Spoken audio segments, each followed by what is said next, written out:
कहानियों की दुनिया में मैं संदीप राज आपका स्वागत करता हूँ। दोस्तों, ये ओशो की कहानी सीरीज की तीसरी कहानी है।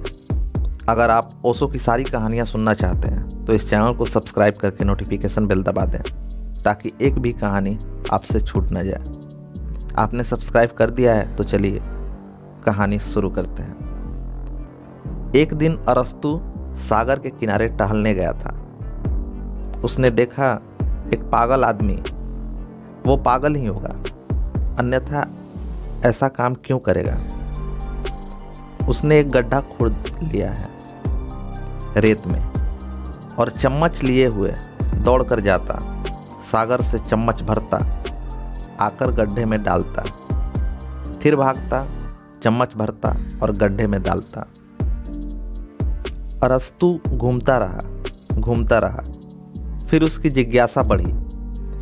उसे अपने को रोकना संभव नहीं हुआ। सज्जन आदमी था, एकदम से किसी के काम में बाधा नहीं डालना चाहता था। किसी से पूछना भी तो ठीक नहीं था। मगर बात बढ़ गई और अरस्तु ने आदमी से पूछ ही लिया, मेरे भाई क्या कर रहे हो?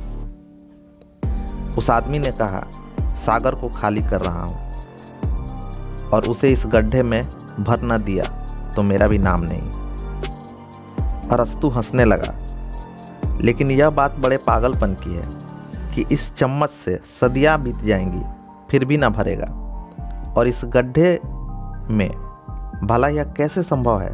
इतने छोटे से गड्ढे में पूरा सागर समा जाए। छोड़ दो ये पागलपन। वह आदमी खिलखिलाकर हंसने लगा और उसने कहा, क्या तुम इससे कुछ अलग कर रहे हो? अगर अलग करते तो मैं तुम्हारी बात मान भी लेता। तुम तो इतनी छोटी सी खोपड़ी में परमात्मा को समाना चाहते हो।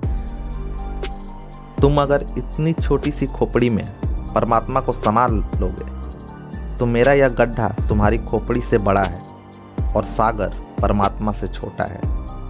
तुम बताओ पागल कौन है? अरस्तु ने इस घटना का उल्लेख किया है और लिखा है कि उस दिन मुझे पता चला कि पागल मैं ही हूँ। दोस्तों, यह ओशो की कहानी सीरीज की तीसरी कहानी है। कहानी कैसी लगी कमेंट में ज़रूर बताएं। अगर आप ओशो की सारी कहानियाँ सुनना चाहते हैं तो इस चैनल को सब्सक्राइब करके नोटिफिकेशन बेल दबा दें ताकि एक भी कहानी छूट न जाए। इस कहानी को लाइक और शेयर कर दें। Thanks for your